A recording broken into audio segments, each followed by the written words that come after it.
Tes, tes, ya.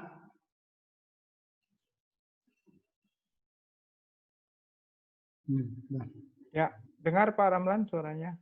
Ya, oke, siap, siap. Oke.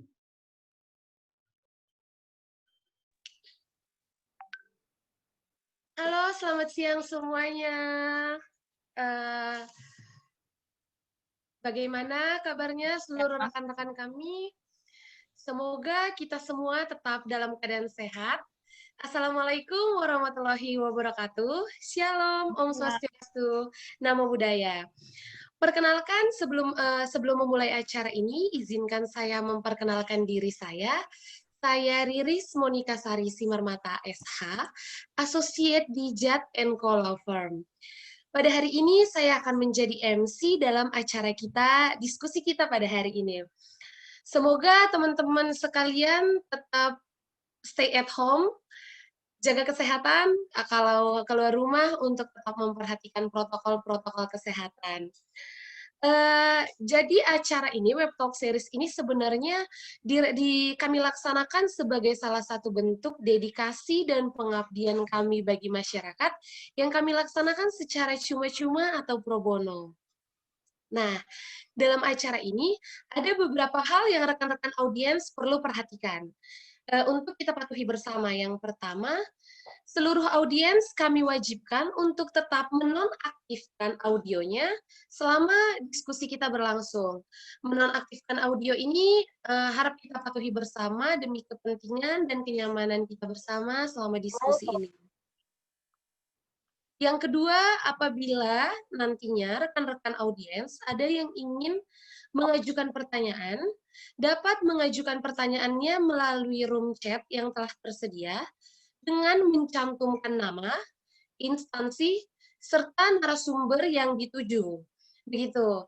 Nah, dalam web talk kami kali ini, kami menyediakan e-certificate kepada seluruh audiens, dan kami akan mengirimkan e-sertifikatnya melalui email Bapak Ibu sekalian. Jadi nanti di penghujung acara, melalui room chat kami akan menyebarkan link untuk Bapak Ibu sekalian isi, dan pastikan untuk mencantumkan nama, gelar, dan alamat email yang tepat untuk kepentingan pengiriman e-sertifikat dan materi dari diskusi kita kali ini.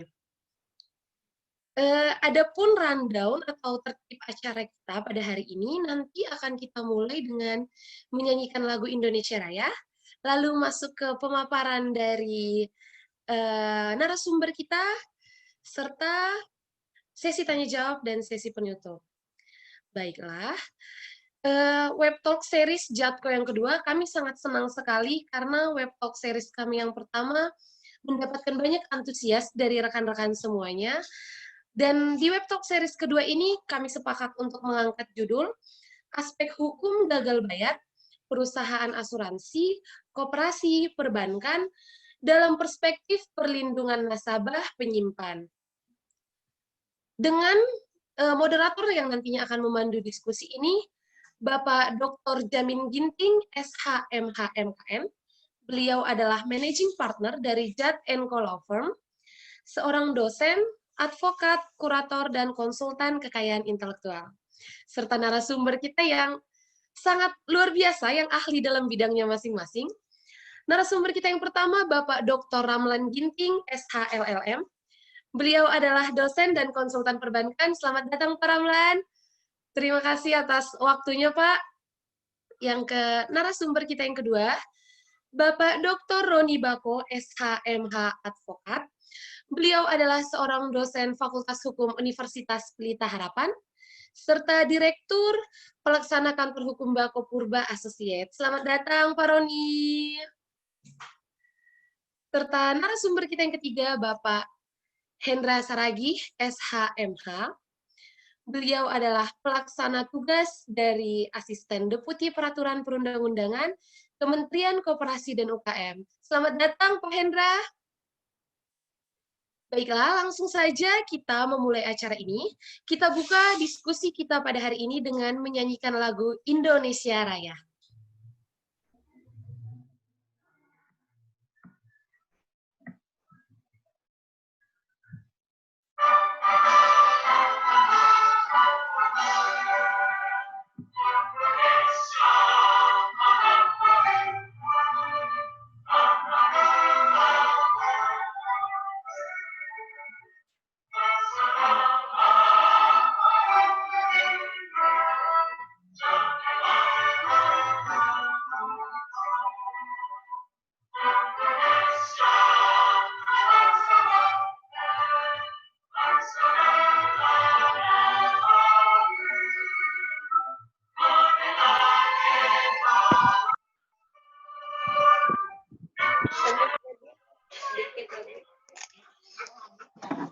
tahu berarti bahasa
Baiklah, sebelum kita masuk ke inti acara kita pada hari ini, saya ingatkan kembali kepada seluruh rekan-rekan audiens untuk tetap menonaktifkan audio selama acara berlangsung demi kepentingan dan kenyamanan kita bersama, serta apabila nanti ingin mengajukan pertanyaan kepada audiensnya, dapat diajukan dengan mengirimkan atau menuliskan pertanyaannya melalui room chat dengan mencantumkan nama, instansi, serta narasumber yang akan dituju. Baiklah, kita langsung saja memulai diskusi kita kepada Bapak Dr. Jamin Ginting SHMH-MKM selaku moderator yang akan memandu diskusi pada hari ini. Waktu dan tempat kami persilahkan. Terima kasih Ibu host kita yang sangat bagus ya membawakan acara hari ini, Ibu Riris. Terima kasih atas kesempatan yang diberikan. Selamat datang para peserta webtalk di siang hari ini. Ini adalah webtalk kami yang kedua. Terima kasih juga saya ucapkan kepada para pembicara yang di tengah-tengah kesibukan yang luar biasa masih bersedia untuk menyempatkan waktunya untuk bersama-sama dengan kita diskusi pada siang hari ini. Bapak Ibu sekalian, kita ketahui belakangan ini banyak sekali permasalahan yang dihadapi dari nasabah yang menyimpan ataupun para kreditur terkait dengan dananya yang dimasukkan dalam baik itu di perusahaan asuransi, apakah di perusahaan koperasi maupun juga di perbankan. Fenomena-fenomena seperti ini tentu akan berdampak bagi keadaan-keadaan di mana nasabah penyimpan ingin dilindungi hak-haknya. Sehubungan dengan hal tersebut, maka pada hari ini saya kira sudah sangat tepat sekali para pengacara yang berkompeten dalam bidangnya untuk bisa memberikan pemaparan dan wawasan kepada kita sehubungan dengan permasalahan-permasalahan terkait dengan perlindungan dari sisi nasabah penyimpan. Mungkin juga nanti ada pertanyaan-pertanyaan ataupun dari para pengusaha, dari perbankan atau perusahaan asuransi ataupun juga dari koperasi. Saya kira kita juga mengakomodir pertanyaan-pertanyaan tersebut ya dari dua sisi dan bagaimana penyelesaiannya. Untuk pertama sekali saya lihat di sini Pak Dr. Ramlan Ginting sudah hadir di tengah-tengah kita, demikian juga Dr. Roni Bako dan juga Pak Hendra Saragi sudah hadir. Jadi saya tidak akan berpanjang-panjang, langsung saja saya berikan kesempatan untuk pemaparan. Saya mohon waktunya karena sangat terbatas. Kalau bisa maksimum waktu pemaparannya hanya 15 menit. Nanti setelah 15 menit kita akan ada sesi tanya jawab. Ya, mudah-mudahan waktunya masih sempat dengan 2 termin sesi jawab. Untuk pertama sekali, dengan hormat saya mohon kepada Pak Ramlan Ginting untuk menyampaikan pemaparannya. Silakan waktu dan tempat kami serahkan kepada Pak Ramlan Ginting. Ya, baik. Terima kasih Pak Jamin Ginting dan juga Bu Riris dan Bapak Ibu sekalian yang bergabung di dalam acara diskusi kita pada siang hari ini. Saya Ramlan Ginting, saya pensiunan Bank Indonesia ya tahun 2014 yang lalu. Masih mengajar hukum perbankan ya dan juga konsultan di bidang perbankan untuk beberapa bank. Baik, untuk pengantar diskusi kita, saya mengutip dari Undang-Undang Perbankan kita, yaitu Undang-Undang Nomor 7 Tahun 1992, sebagaimana diubah oleh Undang-Undang Nomor 10 Tahun 98, beberapa pasal yang sangat mendasar. Pertama, mungkin kita lihat pengertian bank. Bahwa bank itu adalah badan usaha yang menghimpun dana dari masyarakat dalam bentuk simpanan dan menyalurkan dana itu kembali kepada masyarakat dalam bentuk kredit dan atau bentuk-bentuk lainnya dalam rangka meningkatkan taraf hidup rakyat banyak. Jadi yang namanya bank itu adalah melakukan penghimpunan dana dari masyarakat. Itu yang pertama. Kemudian menyalurkan dana itu kembali kepada masyarakat dalam bentuk kredit. Itu yang namanya bank menurut Undang-Undang Perbankan. Nah, sementara dana yang dihimpun tadi, yang kita namakan simpanan, maka itu adalah menurut Undang-Undang Perbankan, dana yang dipercayakan oleh masyarakat. Jadi, kita para penyimpan dana di bank itu datang ke bank karena kita percaya kepada bank. Ya. Nah, penyimpanan itu dilakukan dengan membuat perjanjian penyimpanan antara bank dan nasabah penyimpan.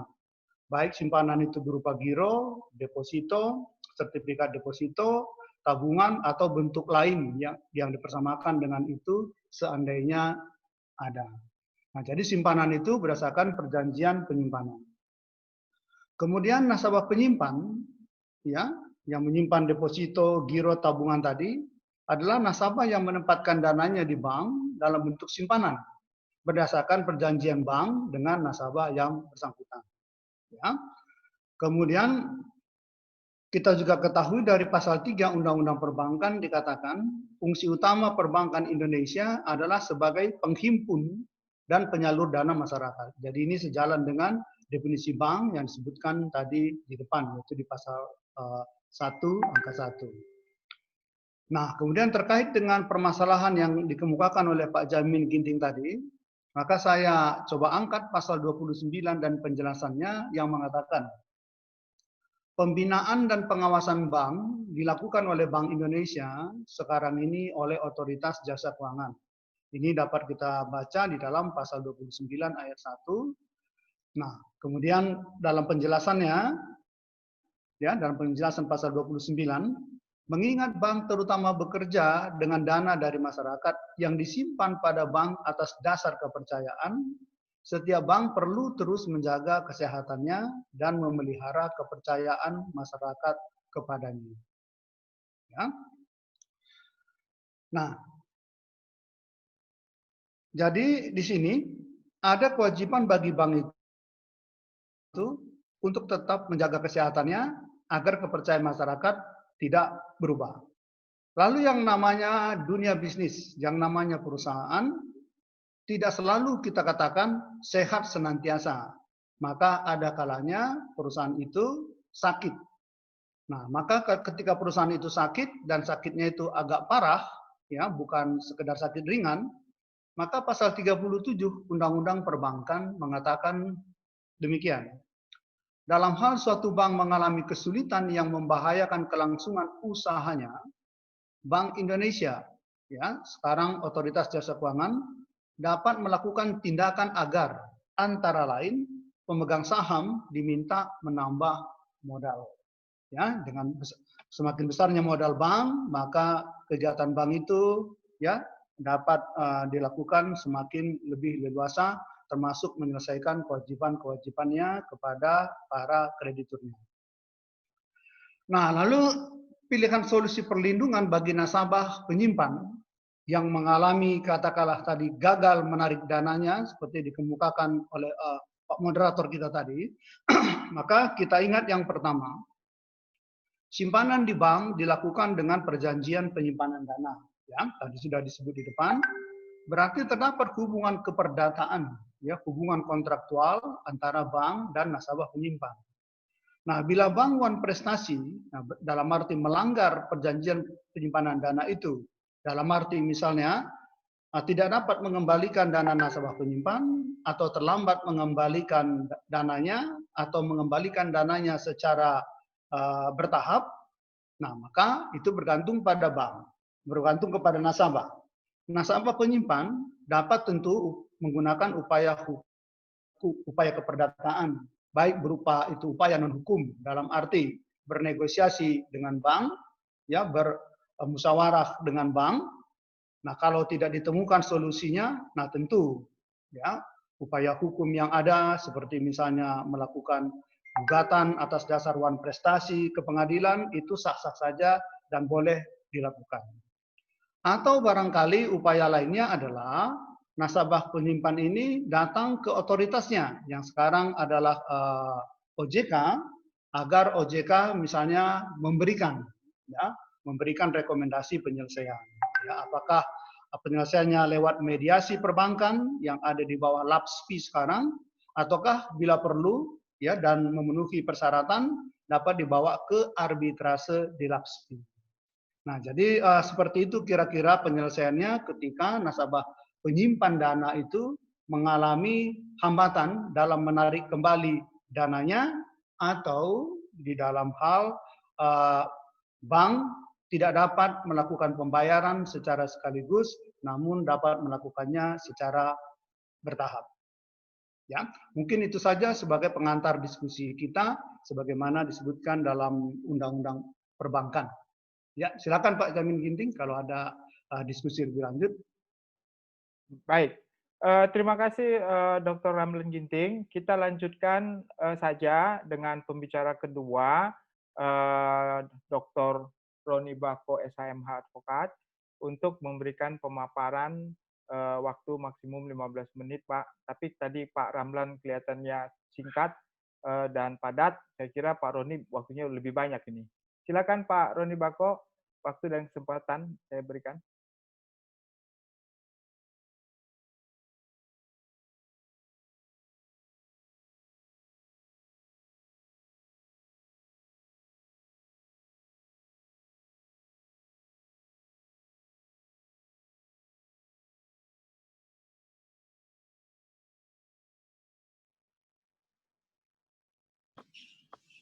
Suaranya nggak ada ya?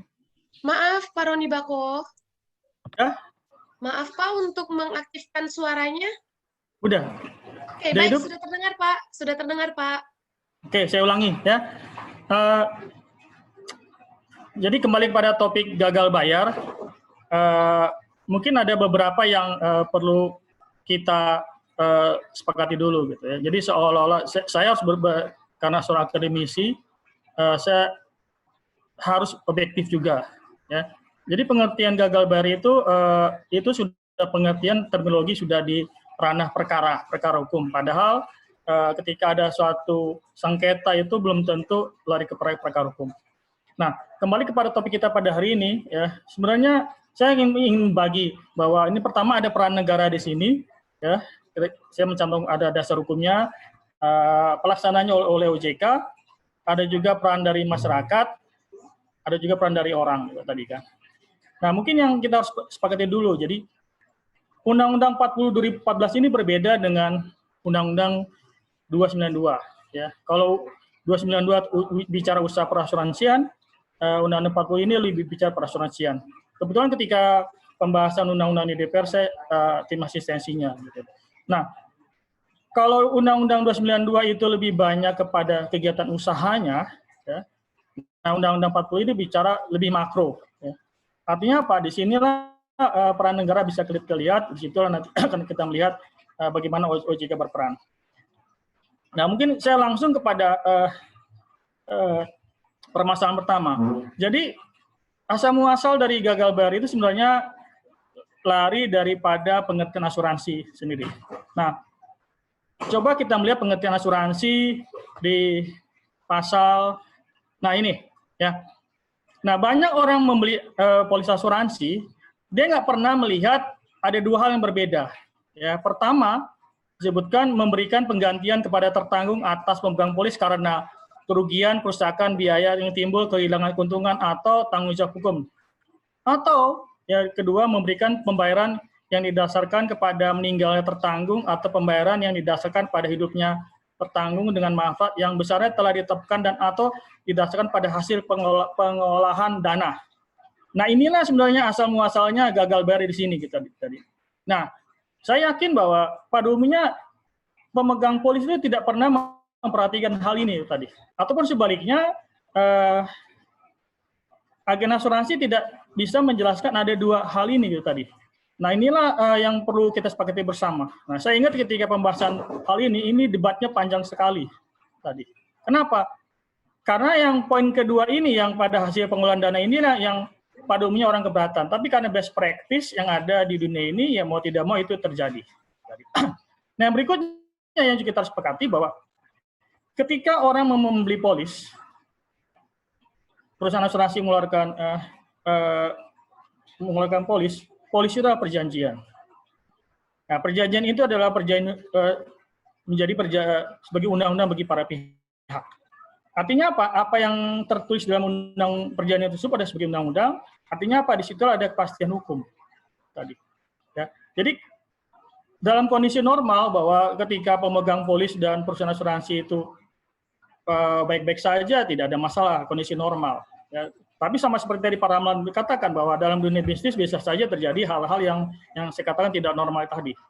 Nah, kembali kepada topik kita pada hari ini sebenarnya belajar dari kasus misalnya, mohon maaf saya sebutkan nama PT karena sudah ada di media Kresna dan Life dan Asuransi Jiwa, itu mengakibatkan yang terjadi sekarang gagal bayar tersebut.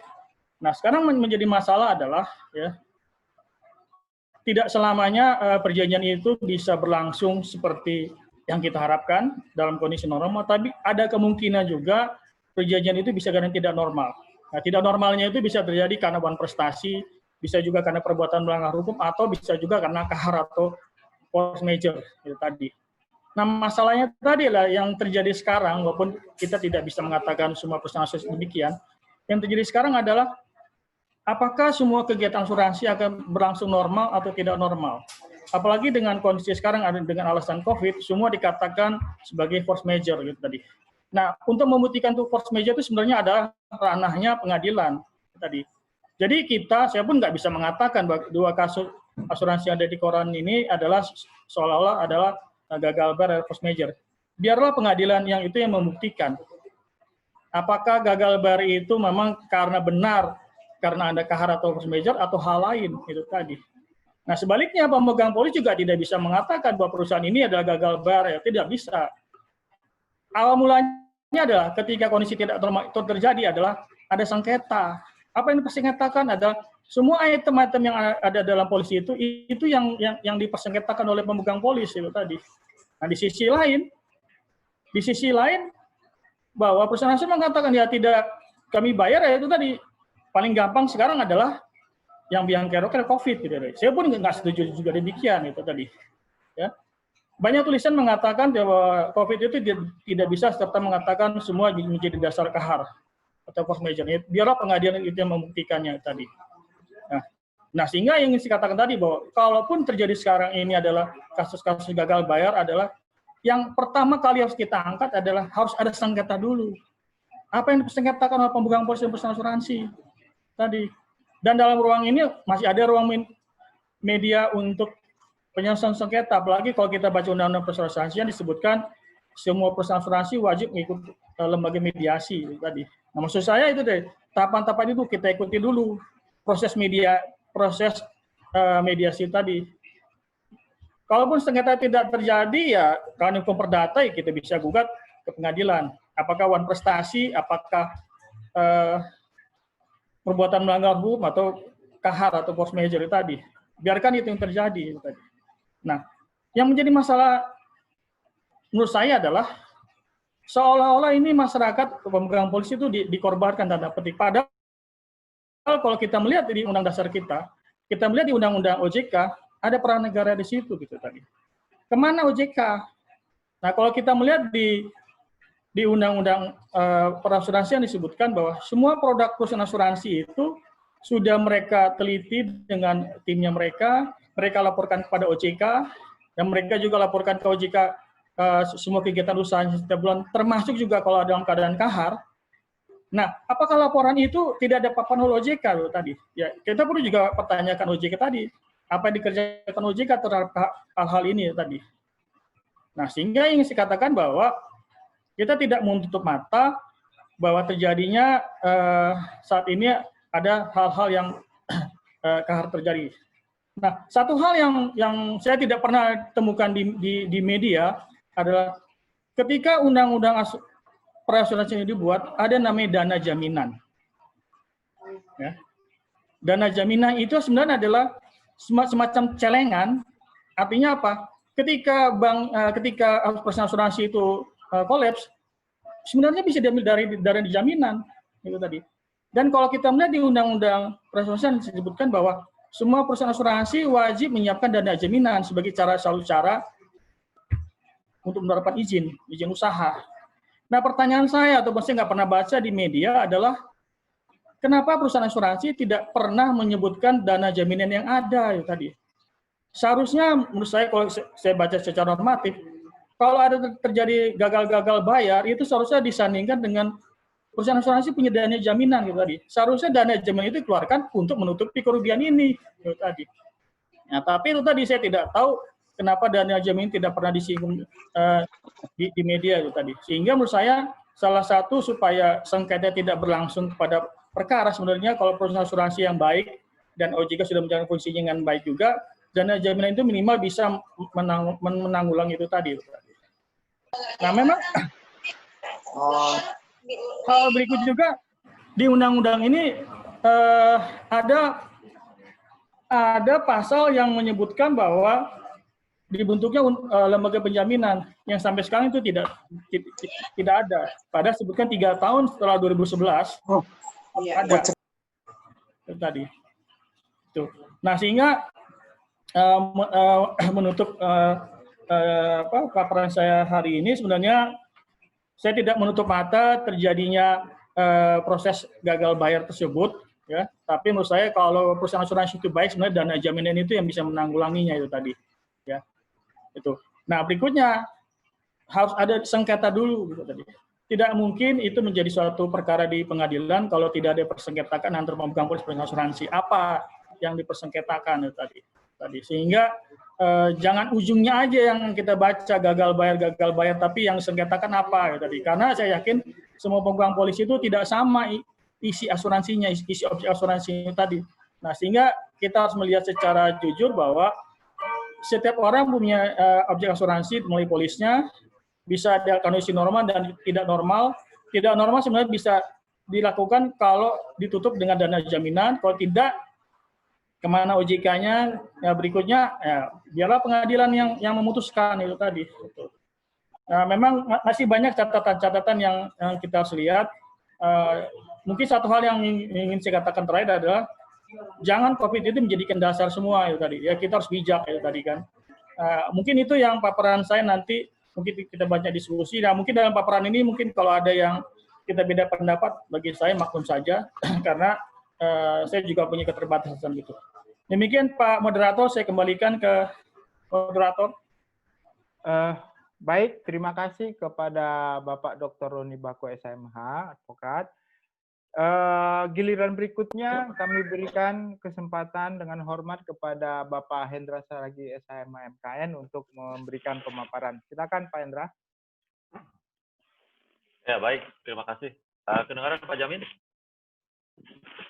Pak Jamin? Kedengaran Pak? Ya, kedengaran suaranya, jelas. Baik, terima kasih. Yang terhormat Pak Ramlan Ginting, Pak Roni Bako. Pak Roni Bako, mungkin berapa kali kita pernah komunikasi waktu di DPR ya Pak ya. Kebetulan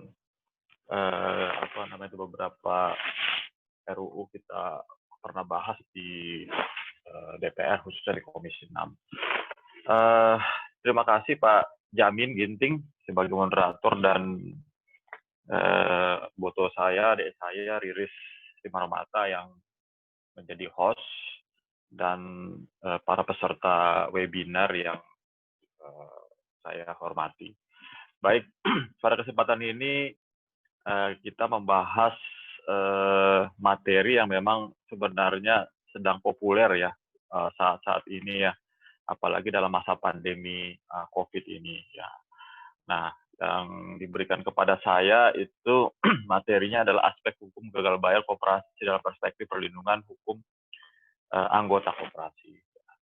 Nah, jadi mungkin saya mulai aja dari beberapa pengaturan yang memang mengatur tidak secara khusus terkait koperasi, tapi juga mengatur salah satu aturannya adalah koperasi. Ya. Nah, ini ada beberapa undang-undang dan peraturan-peraturan yang lainnya, ya, dari mulai Undang-Undang 25 tahun 92 tentang perkoperasian, dan Pak Bako juga Pak Roni juga udah tahu bahwa di tahun 2012 ya itu kita ada Undang-Undang nomor 17 yang akhirnya di judicial review dibatalkan oleh MK, dan putusannya salah satunya adalah kembali ke Undang-Undang 25 tahun 92 ya. Nah, ini juga beberapa stakeholder ada yang memang masih menggunakan Undang-Undang tahun 2012 tersebut ya. Even misalnya kepolisian juga ada yang masih menggunakan Undang-Undang 17 tersebut. Begitu juga dengan kejaksaan. Nah, ini memang tugas kami khususnya untuk memberikan edukasi kepada stakeholder ketika kita bicara koperasi, karena memang permasalahan-permasalahan terkait dengan koperasi ini sudah banyak, Pak, ya. Apalagi pada zaman belakangan ini, beberapa permasalahan koperasi itu memang banyak memuat berita-berita hotline ya di media yang sifatnya online maupun di media offline ya. Terus kemudian juga terkait dengan Undang-Undang OJK ya. Nah, ini kita juga harus dudukkan posisi koperasi ini ya. Jadi memang terkait dengan pengawasan ketika bicara tentang koperasi, khususnya koperasi simpan pinjam ya, itu pengawasannya memang masih di Kementerian Koperasi dan UKM ya. Tidak di OJK, tidak di Otoritas Jasa Keuangan ya. Apa itu yang diatur oleh OJK ketika bicara koperasi ya. Nah, itu yang diatur adalah koperasi jasa lembaga keuangan mikro, dan itu di dalam Undang-Undang 1 tahun 2013 tentang lembaga keuangan mikro memang diatur koperasi jasa lembaga keuangan mikro itu masuk ke rejim OJK, pengawasannya, pelaporan segala macam, baik itu sanksinya pun ditentukan oleh OJK ya. Terus kemudian beberapa aturan-aturan lain yang bisa dilihat di dalam slide kita ini mungkin nanti akan dibagikan oleh host. Kita lanjut. Nah, saya coba mau menjelaskan terkait dengan definisi koperasi. Nah, koperasi itu sesuai dengan Undang-Undang 25 tahun 92 ya, itu definisi adalah badan usaha yang beranggotakan orang seorang atau badan hukum koperasi dengan melandaskan kegiatannya berdasarkan prinsip koperasi sekaligus sebagai gerakan ekonomi rakyat yang berdasar atas azas kekeluargaan. Jadi di sini ada dua ya, berkaitan orang persorangan atau badan hukum. Sebentar, belum. Nah, jadi ketika kita ada orang persorangan, ya anggotanya itu adalah orang, ya. Disebut dia koperasi primer. Ketika dia bicara anggotanya adalah badan hukum, ya itu adalah koperasi sekunder yang anggotanya adalah koperasi-koperasi. Nah, di dalam Undang-Undang 25 juga diatur ya terkait dengan jenis koperasi. Nah, di dalam undang-undang ini koperasi itu sebenarnya diatur ada 5 jenis ya. Koperasi simpan pinjam, koperasi pemasaran, konsumen, produsen, dan jasa. Nah, terkait dengan materi kita pada saat ini, ya kita lebih kepada jenis koperasi simpan pinjam. Lanjut. Nah, kita melihat permasalahan-permasalahan koperasi yang ada sekarang, tentunya kita akan berangkat dari data terkait dengan koperasi. Nah, kalau kita bicara koperasi yang ada di Indonesia ini, total jumlahnya itu sebenarnya 123.048. 123.048. Nah, ada pertanyaan di masyarakat ya, dan juga para pelaku koperasi. Bagaimana sih sebenarnya bentuk pengawasan ataupun perlindungan terhadap koperasi, khususnya koperasi yang memang menjalankan kegiatan simpan pinjam. Nah, karena memang koperasi ini masih diawasi oleh kami Kementerian Koperasi, dalam hal ini Deputi Pengawasan ya dan Deputi Kelembagaan, tentunya agak agak berat ya. Kenapa? Karena kan memang kami tidak punya sistem, tidak punya perangkat, tidak punya tool seperti yang dimiliki oleh OJK ya. Dan ini memang di dalam RUU Perkoperasian yang baru yang akan kita selesaikan. Kenapa? Karena memang di periode yang sebelumnya ini memang sudah pada selesai panja ya. Terus kemudian karena ada terkait dengan lembaga penjamin simpanan yang memang masih membutuhkan pendalaman yang lebih lanjut dengan Kementerian Keuangan, dan Kementerian Keuangan sudah mengirimkan surat pada kami Kementerian Koperasi untuk ditunda lebih lanjut terkait dengan pembentukan LPS ini, maka RUU Perkoperasian itu di carry over ya, dilanjutkan di periode DPR yang saat ini. Dan ini juga akhirnya mundur prioritas. Kenapa? Karena memang saat ini pemerintah dan DPR khususnya balik prioritas kepada penyelesaian RUU Cipta Kerja ya, atau bisa kita dibilang undang-undang omnibus ya. Lanjut. Nah, kalau terkait dilihat dari data ya, jumlah koperasi simpan pinjam itu sebanyak 16.435 unit. 16.435 unit. Ya. Kita bandingkan dengan bank misalnya. Ya. Bank itu kan kalau Pak Ramlan ya bisa nanti bantu saya, kira-kira berapa sih sebenarnya bank-bank yang ada di Indonesia ini? Mungkin nggak lebih dari 100 kan, seperti itu ya. Nah, ketika kita sandingkan dengan koperasi simpan pinjam yang jumlahnya 16.000 ya, tentunya ini kan jadi PR tersendiri bagi pemerintah ya untuk memberikan perlindungan ya, terus kemudian memberikan kenyamanan bagi anggotanya untuk menyimpan uangnya di koperasi yang bersangkutan. Dan ini juga menjadi permasalahan kenapa ya pada akhirnya kenyataannya pada saat ini memang ada beberapa kasus-kasus besar yang seakan-akan di mana sih perlindungan ataupun pengawasan dilakukan oleh pemerintah ya. Nanti akan kita jelaskan sebenarnya apa saja yang sudah dilakukan oleh Kementerian Koperasi dalam hal ini untuk memberikan perlindungan kepada anggota koperasi dari koperasi simpan pinjam yang bersangkutan. Lanjut. Nah, kita juga harus mengetahui secara bersama-sama, mungkin di sini juga ada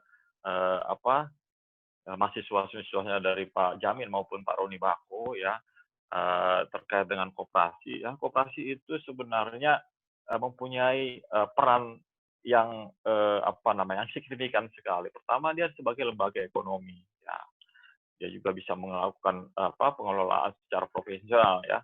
Terus kemudian juga lembaga sosial ya. Kalau di kampung-kampung di daerah ya, koperasi itu sebagai guyup, sebagai tempat kumpulnya orang-orang untuk melakukan hal-hal yang sifatnya sosial ya. Terus kemudian juga di lembaga pendidikan ya. Di koperasi itu perannya itu melakukan edukasi kepada khususnya kepada anggota dan juga kepada masyarakat. Nah, ketika kita bicara 3 peran ini ya, dan itu dilaksanakan oleh koperasi ya, tentunya permasalahan-permasalahan yang terjadi saat ini itu sebenarnya bisa dihindari ya. Lanjut. Nah, jadi kita mau melihat kondisi koperasi pada saat ini ya. Kenapa koperasi itu belum menjadi pilihan? Ya karena memang masih masih rendahnya partisipasi masyarakat untuk menjadi anggota koperasi. Terus kemudian juga masih rendahnya kontribusi. Bayangkan ya, jumlah anggota koperasi itu pada saat ini sekitar 24 juta. Tapi dia itu perannya terhadap PDB itu sangat rendah sekali, hanya 0,97%. Ya. Nah ini perlu kita tingkatkan sehingga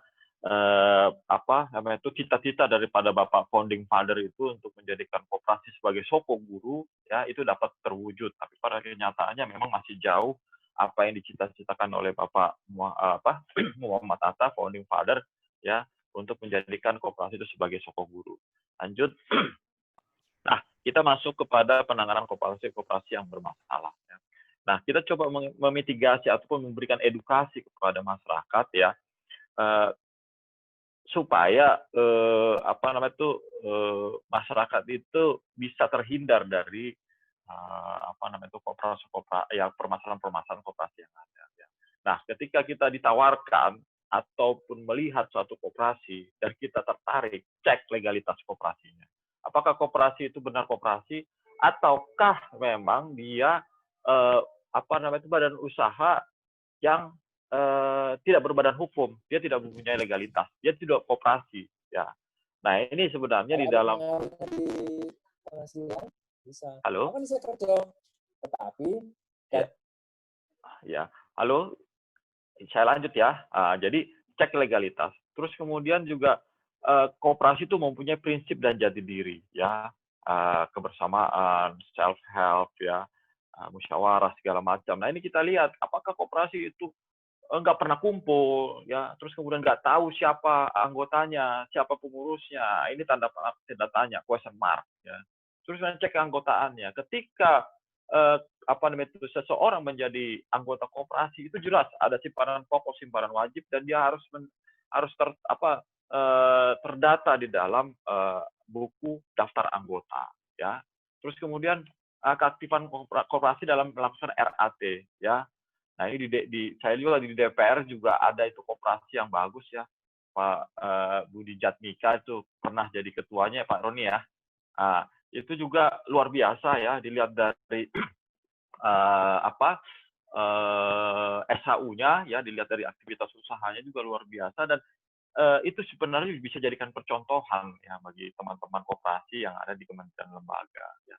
Terus kemudian juga apakah koperasi itu sudah memberikan SHU yang wajar ya kan? Nah, kalau koperasi nggak pernah mengajukan SHU itu ya aneh lah ya.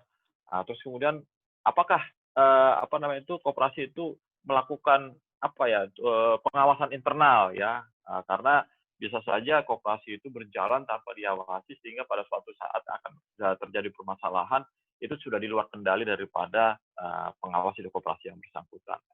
Nah lanjut, ketika kita bicara pengawasan koperasi ya, itu ada beberapa ketentuan ya yang memang menjadi dasar bagi kami ya, bagi kementerian untuk memberikan pengawasan pada koperasi, mulai dari undang-undang ya, mulai dari peraturan menteri dan peraturan koperasi nomor 17 dan nomor 6. Lanjut. Nah, ketika kita bicara pengawasan ya, itu ada 4 bagian yang memang kita harus perhatikan ya.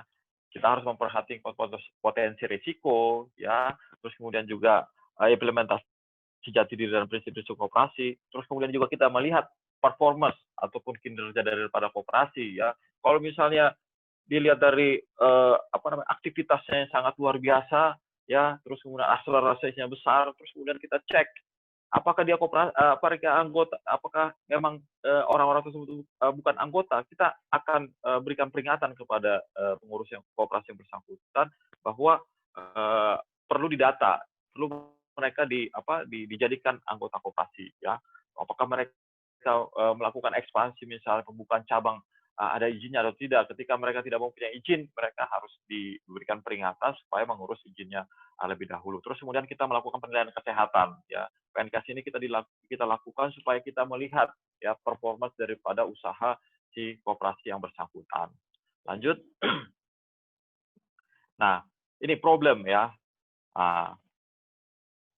banyak ini koperasi simpan pinjam yang lainnya bukan anggota ya. Pak Jamin juga udah tahu beberapa kasus koperasi yang ditangani pada saat ini ya. Bisa cek bedah itu apakah mereka memang anggota apa cuma nasabah. Nasabah sama anggota itu kan dua hal yang sangat-sangat berbeda sekali. Ketika kita bicara anggota, dia ada hubungan interaksi, ada hubungan psikologis antara si koperasi dengan anggotanya. Kalau nasabah kan tidak, masuk sudah ya kan, bisa langsung keluar kan seperti itu. Terus kemudian pada saat ini juga banyak koperasi simpan pinjam yang dipilotkan. Nah, nanti kita akan diskusikan apakah pilot ini jalan terbaik bagi koperasi untuk menyelesaikan permasalahan-permasalahan yang dihadapi oleh anggota-anggota koperasi. Ya bisa saja ngaku-ngaku dia misalnya udah tidak ada uangnya, silahkan mau pilot ya kan. Ternyata uangnya udah dibawa oleh salah satu pengurus ataupun beneficiarnya ya seperti itu. Bisa saja ya kan, tapi akhirnya anggotanya yang dirugikan ya. Terus kemudian juga kita belum mengenali prinsip pengenalan pengguna jasa, terus kemudian izin simpan pinjam ya, terus kemudian juga audit ya. Nah, berapa kasus investasi bolong. Nah, ini permasalahan-permasalahan atau problem yang dihadapi oleh Kementerian Koperasi dan UKM. Lanjut. Nah, Bapak Ibu sekalian ya, ketika terkait dengan pengawasan, sebenarnya kami tidak punya tools yang kuat untuk memberikan efek jera kepada pelaku-pelaku, khususnya orang-orang yang memang mau menggunakan koperasi untuk kepentingan pribadi ya. Nah, ini kasus banyak sekali ya, Hanson, Indosuria ya, beberapa koperasi yang lain, Pandawa ya, terus Cipaganti itu berderet-deret ya, memang karena di dalam undang-undang itu tidak ada diatur terkait dengan sanksi pidana. Ya, sanksi itu hanya bersifat administratif saja. Nah, ini sudah kita inisiasi di RUU Perkoperasian, kita akan masukkan sanksi pidana sehingga beberapa hal yang dilakukan baik oleh pengurus, baik oleh koperasi yang bersangkutan ya, sehingga merugikan koperasi ya ataupun merugikan anggota itu akan dikenakan pidana ya.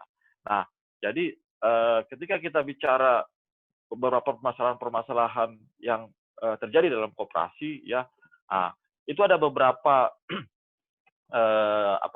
ketentuan pidana yang memang akhirnya digunakan ya. Pertama dalam hal tindak pidana penggelapan, terus kemudian tindak pidana perbankan, terus kemudian pencucian uang. Nah, ini mungkin Pak Ramlan, Pak Roni Baku nanti bisa membahas apakah tepat ya digunakan undang-undang perbankan misalnya atau TPPU untuk menjerat ya pihak-pihak yang memang melakukan tindak pidana di dalam koperasi.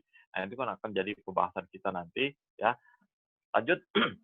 Nah, ini kita sudah melakukan joint audit ya dengan Bank Indonesia, dengan PPATK, OJK ya, untuk melakukan mitigasi permasalahan-permasalahan apa yang ada di dalam koperasi ya.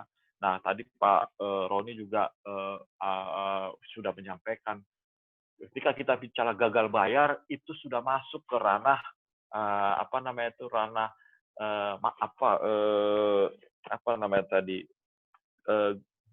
gugatan ataupun ranah masalah kasus ya, masuk ya. Nah, ketika kita bicara koperasi sebenarnya tidak tepat istilah gagal bayar itu, Pak, ya kan.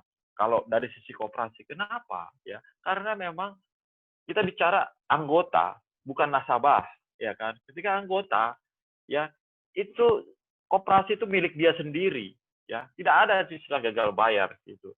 Kalau koperasi misalnya dia tidak bisa membayarkan, ya. Karena itu miliknya sendiri, itu kan akan terjadi namanya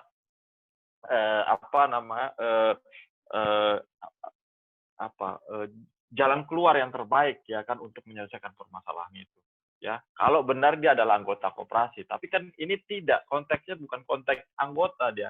konteks nasabah yang memang terjadi pada saat ini. Nah, ini memang agak sulit dilakukan ya, karena memang pendekatannya adalah pendekatan perjanjian semata saja ya, padahal konteks koperasi itu ya beda dari konteks itu ya, dia miliknya sendiri. Bagaimana miliknya sendiri ketika dia tidak bisa untuk mengembalikan? Ya sudah, misalnya karena gini pikir kita, nggak apa-apa Pak, kita perpanjang, ya kan? Atau seperti apa? Nah itu tidak ada istilah gagal bayar sebenarnya di dalam koperasi ketika koperasi itu dijalankan dengan baik. Nah lanjut. Nah, ada anggota dan perlindungannya. Sebenarnya kan kekuatan daripada koperasi itu adalah anggota ya. Dia membayar simpanan pokok, simpanan wajib. Terus kemudian ketika misalnya ada orang mau menjadi anggota koperasi, dia belum mampu untuk membayar simpanan pokok atau simpanan wajib, dia akan diberikan waktu 3 bulan untuk memenuhi itu ya. Terus kemudian juga ada modal penyertaan ketika beberapa anggota koperasi mempunyai dana lebih misalnya untuk mensupport usaha daripada usaha yang dilakukan oleh koperasi, dia akan memberikan namanya modal penyertaan yang sifatnya adalah perjanjian. Ya bisa saja misalnya si A melakukan perjanjian dengan si B untuk melakukan usaha, misalnya usaha toko apa segala macam, diperjanjikan misalnya dapat dalam kurun waktu sekian, bunga sekian, ya itu biasa saja, dan itu hal yang biasa dilakukan oleh koperasi. Terus menurut sistem pengandalian ya, juga kita kerjasama dengan PPATK ya, terus kemudian juga kita melakukan mengenali prinsip pengguna jasa, terus kemudian kita udah mulai namanya beneficiary ownership, kita melihat siapa sih sebenarnya pemilik manfaat sebenarnya daripada koperasi ini, karena ketika kita bicara koperasi-koperasi yang bermasalah itu ada singgungan yang sangat erat dengan korporasi ya. Nah ini kita juga lihat dan kenali siapa sih sebenarnya pemilik manfaat daripada koperasi yang bersangkutan. Lanjut. Ya, nah ini istilah-istilah ya, kalau misalnya koperasi dia tidak ada istilah nasabah, dia adalah koperasi, terus kemudian skemanya juga dari anggota untuk anggota, tidak ada dari luar ataupun dia berinvestasi di luar daripada anggotanya ya. Terus kemudian juga ketika kita bicara koperasi yang berafiliasi dengan korporasinya, kita juga harus melihat sampai sejauh mana sih sebenarnya hubungan antara koperasi dengan korporasi tersebut. Lanjut. Ya, ya cepat. Ini beberapa contoh ya koperasi-koperasi yang bermasalah ya, dari mulai beberapa tahun yang lalu sehingga beberapa permasalahan koperasi yang ada sekarang. Contoh misalnya SP Hanson itu sampai beberapa triliun ya, terus Indosuria yang sangat fenomenal sekarang ya, diasumsikan sebesar 14 triliun ya. Tapi kemarin sudah putus PKPU-nya, dilakukan perdamaian ya, keluar skema pembayaran ya untuk pengembalian dana daripada anggota KSP Indosuria. Lanjut. Ya, ini terakhir lanjut ya. Nah ini perlindungan dana nasabah ya, kalau memang sekarang banyak ya akhirnya dilakukan PKPU atau pilot ya. Nah saya bilang memang ini bukan langkah yang terbaik. Kenapa? Karena ini koperasi adalah milik ya daripada anggota. Sebenarnya ya diselesaikan saja ya. Kalau PKPU ini kan sebenarnya ya bisa saja anggota yang adalah kreditur itu untuk mengajukan pilot ya kan. Tapi sejatinya memang itu kita hindari ya, sehingga permasalahan-permasalahan dari koperasi tersebut dapat diselesaikan internal oleh koperasi tersebut. Lanjut. Ya, ini infografis saja ya yang sudah kita lakukan untuk menangani koperasi yang memang ada permasalahan. Baik, Bapak Ibu sekalian, Pak Moderator, demikian yang bisa saya sampaikan. Mungkin nanti dalam diskusi akan kita bahas lebih lanjut. Terima kasih. Terima kasih Pak Hendra Saragi. Ini kita mulai pada sesi yang berikutnya, yaitu sesi tanya jawab kelihatan ini sudah banyak pertanyaan yang masuk di room chat. Yang pertama sekali tentu saya sampaikan terima kasih atas pertanyaan-pertanyaan yang disampaikan. Pertama, pertanyaan secara umum juga nanti bisa dijawab oleh Dr. Ramlan Ginting pertama dan pembicara lainnya, yaitu Pak Samalkia Ginting. Ini Pak Samalkia Ginting pertanyaannya, langkah hukum apa yang paling tepat dipilih jika terjadi kasus gagal bayar pada masa ini? Dikit-dikit PKPU, jadi terjadi gagal bayar. Apa bedanya dengan uang prestasi? Toh juga kasusnya sama gagal bayar. Nah, itu pertanyaan dari Pak Samalkia Ginting. Silakan Pak Ramlan, mungkin bisa langsung dijawab. Ya, baik. Terima kasih Pak Jamin Ginting. Jadi begini, topik kita pada hari ini kan sebenarnya gagal bayar itu dari pihak lembaga keuangan, ya, dari pihak bank, asuransi, atau koperasi. Nah, saya akan bicara dengan bank. Jadi, bank itu sangat menjaga kepercayaan masyarakat. Ya, itu satu filosofi dari bisnis bank. Ya, salah satu falsafah ya bisnis bank. Karena seperti tadi dikatakan oleh Undang-Undang Perbankan, kita masyarakat menyimpan dana di bank itu karena kita percaya. Ya, karena kita percaya. Coba misalnya kita balik, kalau kita ya yang meminjam dari bank, bank itu nggak percaya sama kita, makanya diminta jaminan, ya kan? Sebaliknya, kalau kita menempatkan dana di masyarakat, di bank, karena kita percaya, apakah kita minta jaminan dari bank? Tidak. Nah, makanya yang dijual lembaga keuangan itu termasuk bank adalah kepercayaan. Oleh karena itu, gagal bayar itu di bidang perbankan itu, kalau bukan ada kasus-kasus tertentu, pada dasarnya itu tidak akan terjadi. Karena bank itu menjaga kepercayaan. Sebab kalau runtuh kepercayaan terhadap satu bank, itu bisa berdampak pada bank-bank lainnya. Nah, oleh karena itu pengawasnya juga sekarang OJK ya akan sangat ketat mengawasi itu. Jadi bank itu kan diwajibkan menjaga tingkat kesehatannya. Bahwa misalnya di dalam praktek,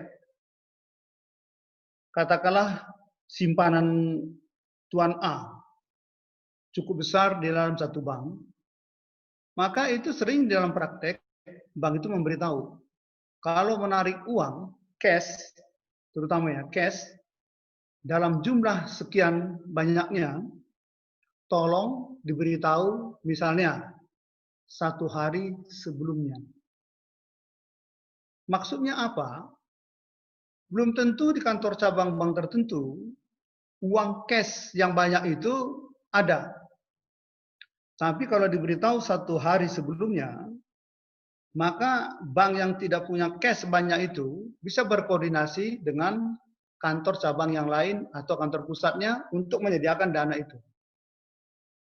Nah, oleh karena itu kalau kita tiba-tiba datang mengambil misalnya dalam jumlah yang sangat besar ke salah satu kantor cabang bank, bisa memang terjadi masalah karena di kasnya tidak ada. Nah, karena sebelumnya sudah diingatkan menarik dalam jumlah yang besar, harap 1 hari sebelumnya diberitahu. Nah, praktek semacam ini bukan hanya terjadi di Indonesia. Saya pernah juga ketika sekolah di negara lain, banknya juga, karena banknya tidak besar, diberitahu kalau mau menarik. Jadi diberitahu tidak boleh menarik tabungan ya lebih dari sekian dolar sehari. Itu diberitahu. Nah, jadi ini harus kita maklumi. Nah, kalau yang semacam ini, janganlah kita anggap itu gagal bayar. Bukan. Karena memang bank itu juga punya sistem ya. Jadi kalau sudah diingatkan kita reminder dulu bank itu 1 hari sebelumnya, maka itu kita lakukan karena kita bayangkan uang yang di kasanah bank itu jumlahnya itu bervariabel. Ya, jadi ini harus kita antisipasi satu ya. Jadi itu gagal bayar yang biasa yang belum ada kasus. Ya, karena bank itu sekali lagi karena bisnisnya kepercayaan dan undang-undang perbankan juga meminta agar berbisnis dengan kepercayaan, jangan sampai terjadi tidak bisa dibayar dana yang disimpan masyarakat pada bank itu. Nah, itu yang harus kita perhatikan. Nah, kemudian kenapa tadi saya singgung pasal 37? Kalau suatu bank itu memang sedang terganggu tingkat kesehatannya, nah maka tadi satu upaya otoritasnya dalam hal ini OJK dapat meminta agar pemegang saham menambah modal. Nah, mungkin proses penambahan modal ini katakanlah butuh waktu. Nah, lalu dalam transisi ini kemungkinan bank itu untuk sementara membayar dulu secara terbatas nasabah-nasabah penyimpannya. Nah, lalu bagaimana dengan nasabah yang ingin menarik dananya dalam jumlah besar? Ya, tapi tidak bisa dia peroleh sehingga terganggu bisnisnya selanjutnya. Nah, maka itu dapat dibicarakan dengan bank, misalnya karena Bapak tidak bisa menyediakan dana dalam jumlah besar, ya dengan tentu memperhatikan pemberitahuan 1 hari sebelumnya tadi ya, maka saya misalnya perusahaan saya mengalami kerugian bisnis sekian, ya. Nah, lalu bagaimana ini kira-kira Pak solusinya?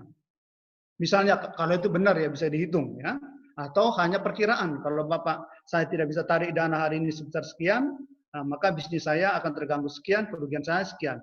Nah, itu bisa dibicarakan dengan banknya dalam arti ya diperhitungkanlah misalnya penalti bunga ya atau denda keterlambatan pembayaran dengan banknya. Itu bisa dibicarakan. Nah, itu yang saya katakan tadi upaya non hukum. Jadi dengan bank itu kita bisa bernegosiasi. Nah, tapi prinsipnya yang kita pegang tidak ada bank yang tidak akan melaksanakan kewajibannya karena itu mempertaruhkan kepercayaan dari bank itu sendiri. Nah, pertanyaan yang diajukan tadi itu kelihatannya terbalik. Bukan banknya yang gagal bayar, nah tetapi nasabah. Nasabah, berarti itu bukan tidak kita bicara masalah dana yang disimpan, tapi itu mungkin kredit. Jadi nasabah ini nggak bisa bayar kredit, katakanlah karena kondisi tertentu, ya kondisi sekarang lah. Nah, lalu bank ini nagih terus. Nah, lalu bagaimana caranya supaya debitur ini terlindungi? Nah, maka dilakukanlah upaya ya seperti yang ditanyakan tadi. Ya, tetapi mungkin hari ini fokus kita adalah dari segi bank. Ya, jadi bagaimana mengamankan dana nasabah tersebut. Ya, jadi banknya yang kita pertanyakan, kenapa bank itu sampai gagal bayar? Nah, jadi secara prinsip bank itu tidak akan melakukan itu. Kenapa demikian? Karena bank itu juga diperkenankan untuk meminjam dari Bank Indonesia jika memang dia kesulitan pendanaan ya tertentu. Jadi bisa ada fasilitas pinjaman dari Bank Indonesia. Nah, jadi mungkin kalau ada berita sempat mungkin beberapa waktu yang lalu ramai, nah itu mungkin kita tidak kita tidak tangkap permasalahannya yang sesungguhnya sebenarnya. Ya. Tapi prinsip kalau bank terlambat melakukan pembayaran 1 hari saja kepada nasabah penyimpan, nah sementara nasabah penyimpan sudah memenuhi kewajibannya sesuai dengan aturan bank, maka nasabah penyimpan berhak mendapatkan penalti bunga keterlambatan pengkreditan rekeningnya, ya atau penarikan dananya dihitung berapa hari keterlambatannya. Jadi bunga itu bisa dikenakan kepada bank per hari. Ya mungkin itu sementara Pak Jamin Ginting. Terima kasih Pak Dr. Ramlan Ginting. Berikutnya ini ada pertanyaan buat Pak Roni Bako dari Jahri, Ibu Jahri ya, Wanda dari Unair. Pertanyaannya adalah bagaimana dengan gagal bayar yang terjadi pada kasus asuransi Bumi Asih, asuransi Bumi Putra, asuransi Jiwasraya yang konsumen, nasabah yang sampai sekarang juga belum dibayar. Ada yang sudah dibayar tapi masih separoh. Setelah menunggu waktu lama, perlindungan hukum kepada nasabah bagaimana? Kan kasihan nasabah, mau ingin membeli polis untuk dapat memberikan perlindungan malah dirugikan. Mohon pencerahan dan penjelasannya. Silakan Pak Roni, mungkin sudah mengerti pertanyaannya. Ya, makasih. Jadi mungkin kita sepakati dulu. Jadi kalimat gagal bayar itu tanda petik dulu ya. Jadi gagal bayar itu terjadi kalau memang proses sengketa itu tidak bisa diselesaikan lagi. Ya. Nah, padahal kalau kita melihat di undang-undang perasuransian, ketika ada sengketa polis, ya sebenarnya undang-undang telah mengatakan bahwa kalau ada sengketa polis itu sebenarnya perusahaan asuransi bisa mengeluarkan dana jaminan. Nah, dana jaminan itu memang sudah kewajiban yang disebutkan oleh OJK, bahwa OJK tidak akan bisa memberikan izin usaha kepada perusahaan asuransi kalau tidak ada dana jaminannya, sejumlah berapa. Nah, memang saya tidak pernah membaca di surat kabar media tentang dana jaminan ini. Jadi sebenarnya kalau ada sengketa polis, itu pertama bisa diselesaikan dengan dana jaminan, bisa dicairkan dengan persetujuan OJK, atau kalau kita baca ada juga kewajiban dari perusahaan asuransi untuk ada kekayaan dipisahkan terkait dengan sengketa ini tadi. Nah, jadi sebenarnya pertama tadi kalau ada sengketa konsumen dengan perusahaan asuransi, sebenarnya jawabannya ada dua tadi, mengambil dana jaminan atau meminta kekayaan dipisahkan. Nah, saya tidak tahu sampai sekarang itu tidak pernah ada diberitahu tadi. Nah, dalam hal ternyata sengketa ini tidak bisa diselesaikan baik-baik, nah bisa menjadi kasus. Nah, disinilah gagal bayar. Jadi gagal bayar itu terjadi ada kasus, ya. Nah, kenapa itu gagal menjadi kasus? Di situ perannya advokat, yang advokat dari konsumen maupun advokat dari perusahaan asuransi mengatakan terjadi dugaan gagal bayar itu tadi. Ya, nah ketika kasusnya baru masuk ke ranah pengadilan. Nah, konsumen biasanya berhak menuntut perbuatan melanggar hukum. Karena Pak perusahaan asuransi tidak mau membayar itu tadi, padahal sudah ada jaminan hukum dalam undang-undang perasuransian itu tadi, dana jaminan dengan dipisahkan. Nah, bagi perusahaan asuransi bisa menggunakan adanya kahar atau force majeure itu tadi. Nah, tinggal kuat-kuatan saja di pengadilan, ya pembuktian itu tadi. Jadi ingin saya katakan tadi bahwa kalimat gagal bayar itu sudah pada level kasus yang diperkarakan oleh dua pihak tadi. Tapi kalau memang masih sengketa polis, sebenarnya demi hukum itu sudah ada di undang-undang dana jaminan dan kekayaan dipisahkan. Nah, saya tidak tahu kenapa selama ini konsumen tidak pernah meminta dana jaminan dari perusahaan asuransi tersebut atau kekayaan dipisahkan. Itu tadi. Ya, saya ingat ketika pembahasan undang-undang ini dibuat, itu memang dua hal ini menjadi perdebatan panjang itu tadi. Ya. Tapi memang karena praktek memang sudah ada demikian, tujuannya dana jaminan kekayaan dipisahkan adalah untuk melindungi konsumen. Ya. Terutama pemegang polis tersebut gitu. Nah, kalau memang tidak bisa diselesaikan sengketa ini, baru ada namanya kasus di situ yang namanya gagal bayar. Nah, baru masuk ke perkara di pengadilan. Konsumen seharusnya dia menggunakan PMH, perusahaan usaha menggunakan kahar tadi. Nah, sebenarnya di mana peran negara? Nah, sebenarnya kalau kita melihat di Undang-Undang OJK pasal 30 ayat 1B, itu disebutkan OJK bisa sebagai pihak yang membantu konsumen untuk menggugat. Ya, pertama OJK bisa menghentikan seperti kasus asuransi Kresna. Ya, dia bisa menghentikan. Nah, dia juga membantu konsumen untuk menggugat tadi. Nah, saya tidak tahu, saya tidak pernah baca kenapa OJK tidak pernah membantu konsumen dalam hal gagal bayar ini tadi. Ya, itu untuk menjawab pertanyaan dari Ibu apa tadi namanya? Ibu dari Unair tadi. Nah, tinggal itu tadi yang menurut saya yang saya sayangkan selama ini adalah sosialisasi terhadap undang-undang ini masih kurang tadi. Ya, seolah-olah langsung pada gagal bayar. Pada gagal bayar itu sudah ranah perkara di pengadilan tadi kan. Karena masing-masing mengakui satu menuntut haknya, satu menuntut kewajibannya, ya kan, pelaksanaan kewajiban itu tadi kan. Nah, tinggal itu tadi kita melihatnya. Nah, memang terus terang secara manusiawi saya menyadari bahwa negara tuh di mana gitu, ketika melindungi asuransi-asuransi yang tidak bisa mampu membayar klaim-klaim dari perusahaan asuransi tersebut itu tadi. Ya, padahal Undang-Undang Dasar 45 sudah menegaskan tanggung jawab negara tadi kan. Negara mendistribusikan, melimpahkan kewenangan itu kepada OJK.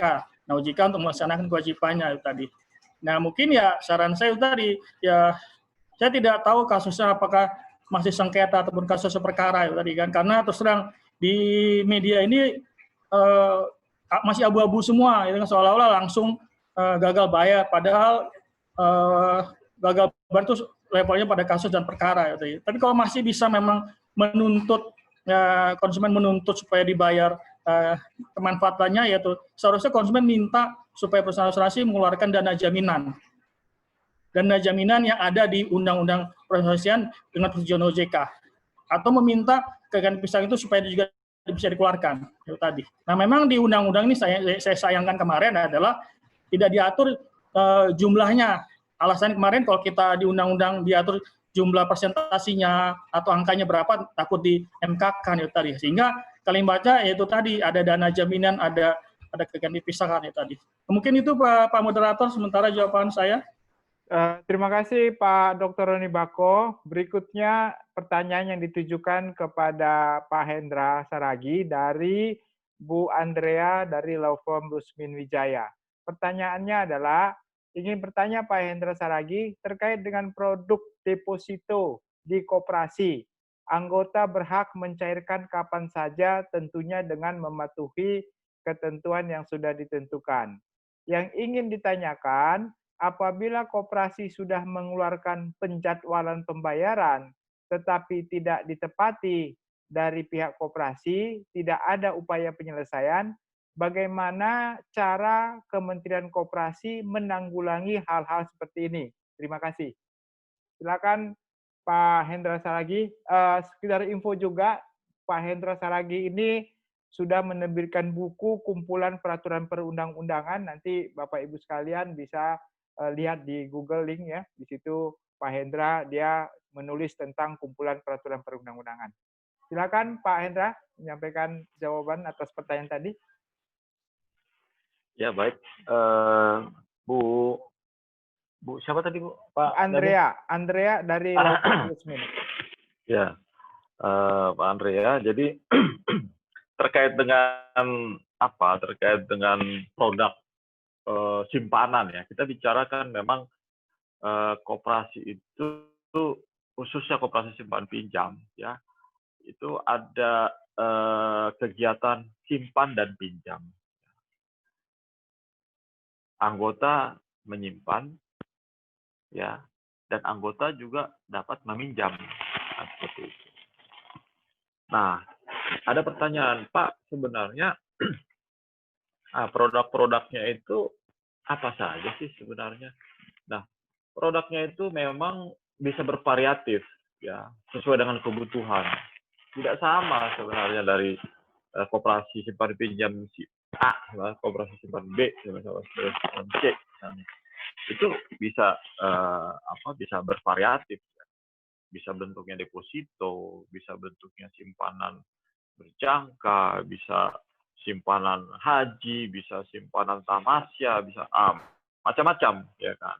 Tapi prinsipnya adalah memang semua itu dilakukan ya antara koperasi dengan anggotanya. Itu Pak prinsip. Masalahnya ya di koperasi-koperasi yang ada sekarang ini ya, itu yang dilayani itu bukan anggota. Ya, kalau kita cek misalnya di sini juga ada beberapa yang saya lihat mengatasnamakan salah satu koperasi simpan pinjam ya, saya tidak sebut. Ya, kalau kita lihat, kita cek ya, itu banyak yang memang bukan anggota koperasi yang kita istilahkan dengan nasabah ya. Nah, ketika representasi dia sebagai anggota, apa itu? Ya bayar simpanan pokok, simpanan wajib ya, dan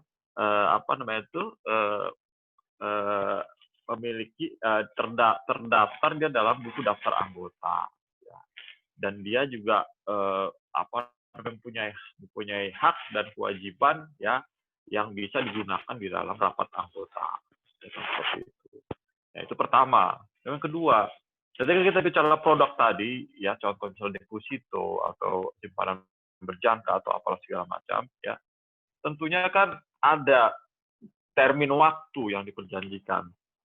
Bisa 3 bulan, bisa 6 bulan, ya bisa 1 tahun, ya itu ada dalam produk yang sudah disepakati antara koperasi dan anggotanya. Nah, permasalahannya timbul ya ketika misal contoh ya deposito tersebut atau simpanan berjangka tersebut sudah jatuh tempo. Misal contoh harusnya April ya sudah bisa diambil, harusnya Juni sudah bisa diambil, harusnya Agustus sudah diambil. Nah, ketika kita bicara koperasi yang benar, ya koperasi yang dijalankan dengan baik dan benar, semuanya itu inklusif, ya hanya digunakan, ya hanya dipergunakan, ya oleh anggota, ya. Saya pikir nggak ada istilah gagal bayar. Bagaimana itu bisa gagal bayar kalau misalnya ada anggota simpan ke koperasi menyalurkan kepada anggota, ya inklusif hanya di situ, itu bisa gagal bayar. Coba. Nggak mungkin. Permasalahannya sekarang terjadi ya di istilah kata di gagal bayar itu karena uang yang ada dari anggota ditaruh di koperasi, koperasinya itu menginvestasikan ke ya usaha-usaha yang lain ya yang tidak ada hubungannya dengan anggota koperasi yang bersangkutan.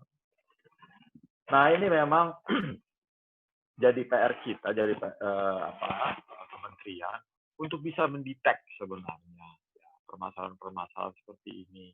Karena memang ketika kita belajar koperasi simpan pinjam ini kan inklusif, dia tidak bisa keluar, ya kan? Pun kalau misalnya memang dia mau berinvestasi, mau melakukan usaha yang lain di luar sektor simpan pinjam ini, dia bisa membuat PT misalnya yang memang dia terpisah ya dari simpan pinjam ini. Ya, nah ini kita cek sama-sama gitu loh, koperasi bermasalah itu ada hubungannya ya dana yang ada di koperasi itu diinvestasikan ke hal-hal yang tidak berhubungan dengan koperasinya. Akhirnya harusnya koperasi anggota koperasi itu dapat uangnya kembali berikut dengan imbal hasil ya yang sudah disepakati dalam kurung bunga ya itu nggak terjadi ya. Nah ini kasus juga ya sebenarnya. Nah itu kedua. Ketiga, kalaupun seperti itu ya karena memang koperasi itu adalah milik daripada anggota ya tentunya ada jalan kekeluargaan ya. Apakah memang disepakati untuk revolving, apakah disepakati untuk rescheduling ya, sehingga ini tidak menjadi permasalahan-permasalahan yang akhirnya ujung-ujungnya menjadi permasalahan hukum. Nah ini kita sama-sama mengedukasi masyarakat ya. Pertama ya kita jangan mudah tertarik dengan tawaran-tawaran mengatasnamakan koperasi yang memberikan penawaran bunga yang tinggi. Ya. Kedua, kita juga jangan cepat tertarik dengan koperasi-koperasi yang menawarkan kita mendapat pinjaman ya dengan persyaratan-persyaratan yang tidak sesuai dengan peraturan perundang-undangan khususnya perkoperasian. Ya.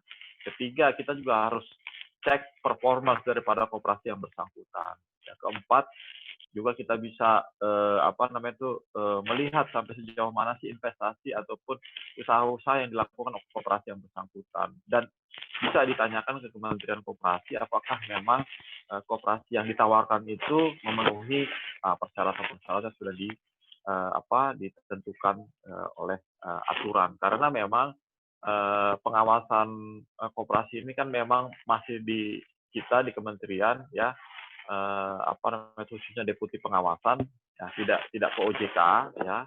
Nah, jadi kita masih membangun sistem sehingga permasalahan-permasalahan yang ada ini kita bisa hindari. Saya pikir itu beberapa tanggapan yang bisa saya sampaikan, Pak Jamin. Baik, terima kasih Pak Hendra. Kita masuk ini langsung saja pada sesi pertanyaan yang kedua.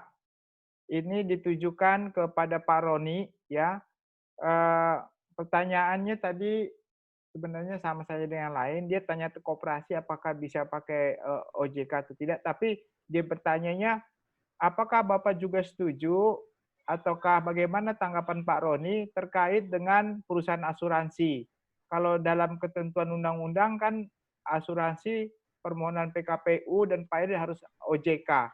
Padahal banyak yang dirugikan katanya. Nah, ini tanya pendapat Pak Roni. Pak Roni apa setuju nggak kalau perusahaan asuransi tersebut harus pemohonnya harusnya untuk PKPU, penurunan kewajiban membayar utang, dan pilot itu harus melalui OJK begitu. Silakan Pak Roni. Jadi memang di Undang-Undang Perasuransian ini memang ada pasal 53 ayat 1 yang menyebutkan perusahaan asuransi wajib menjadi peserta program penjaminan polis. Seperti kalau bank itu ada LPS. Ya.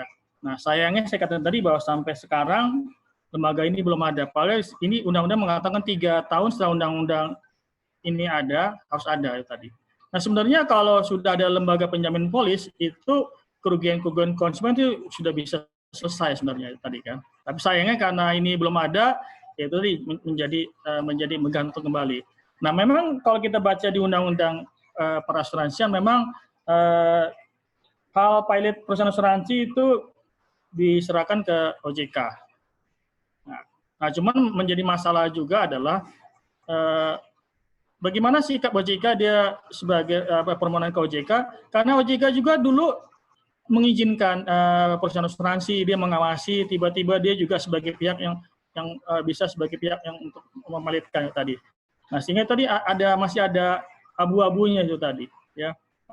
Kalau mau jawab simpel ya sebenarnya saya ya bisa saja melalui OJK karena ada undang-undangnya. Nah, cuman yang menurut saya masih gantung sampai sekarang tuh kita belum mempunyai lembaga penjaminan polis, karena di sini sebutkan perusahaan asuransi wajib ikut menjadi peserta program penjaminan polis. Kalau ada lembaga penjaminan polis ini seperti LPS, ya saya rasa selesai tadi. Nah, ketika undang-undang ini dibahas pasal 53 sebenarnya kita ingin menggandengkan penjaminan polis dengan perbankan.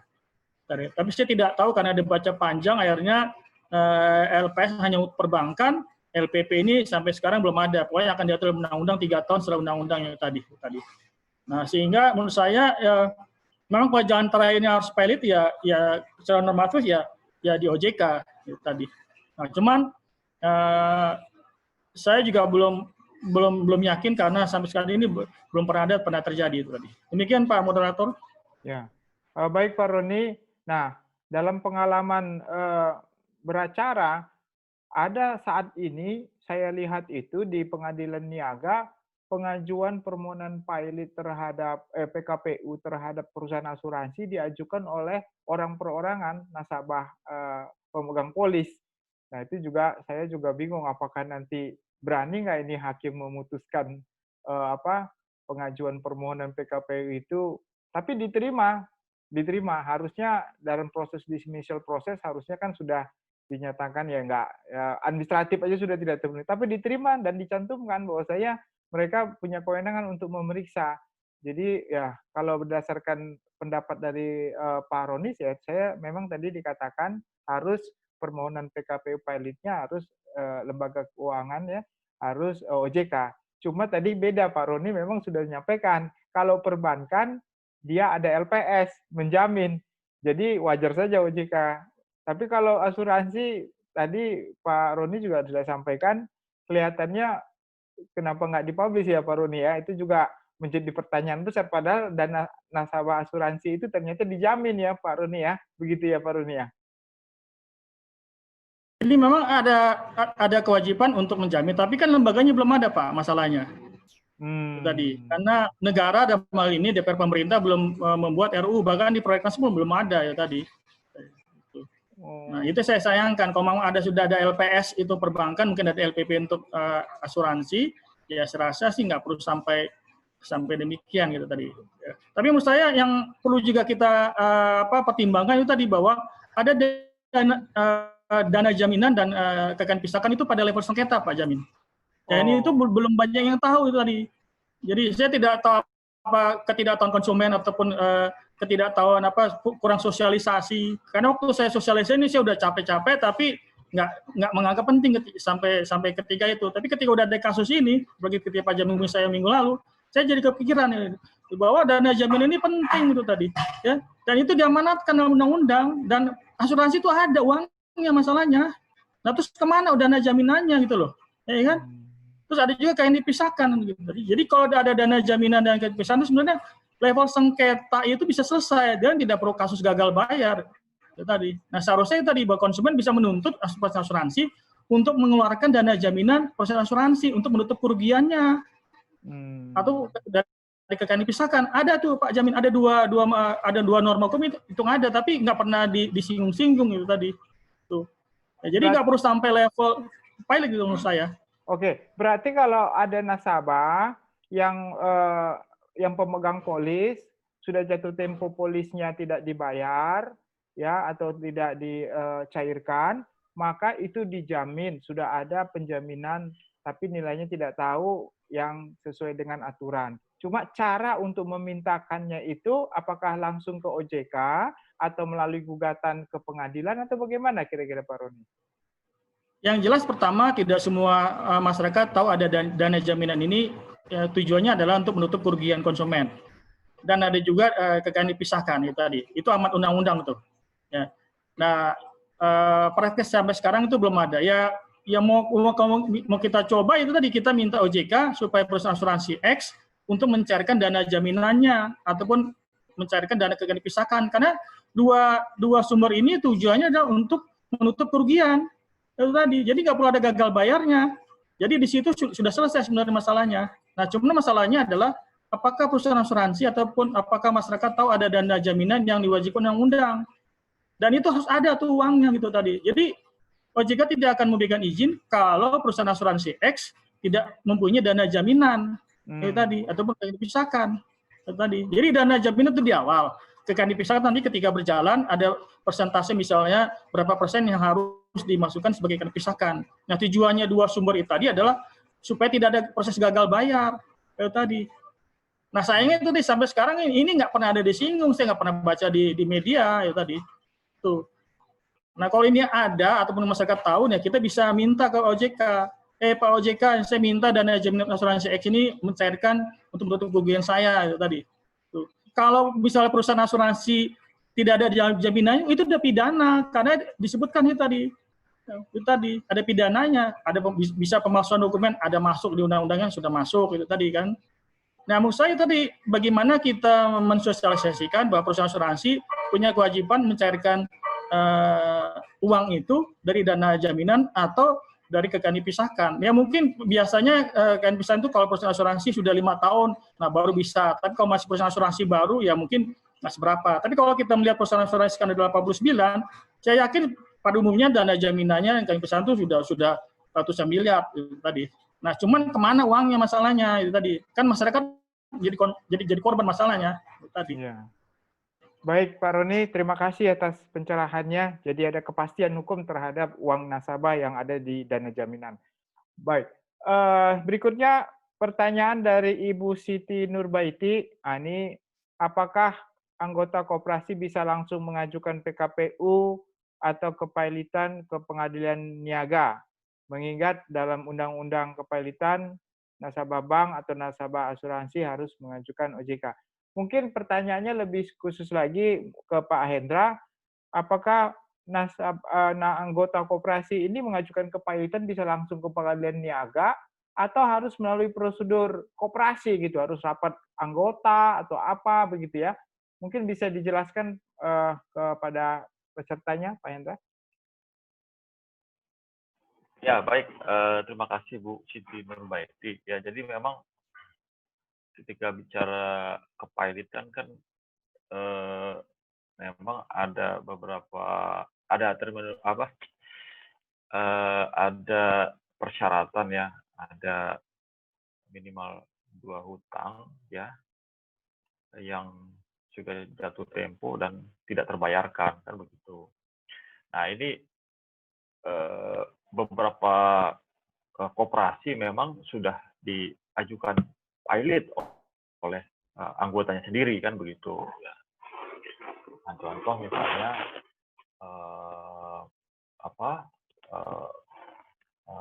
permohonan PKPU ya kepada koperasi Indosurya ya, dan tanggal berapa kemarin Juli itu sudah ada putusan PKPU-nya ya, dan sudah dibuat skema pembayaran. Terus kemudian juga koperasi Hanson juga begitu ya, ada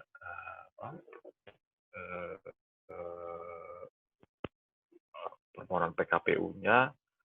Terus kemudian koperasi Pracico Inti Utama juga sudah ada permohonan PKPU-nya, dan beberapa koperasi-koperasi yang lain ya. Jadi memang koperasi ini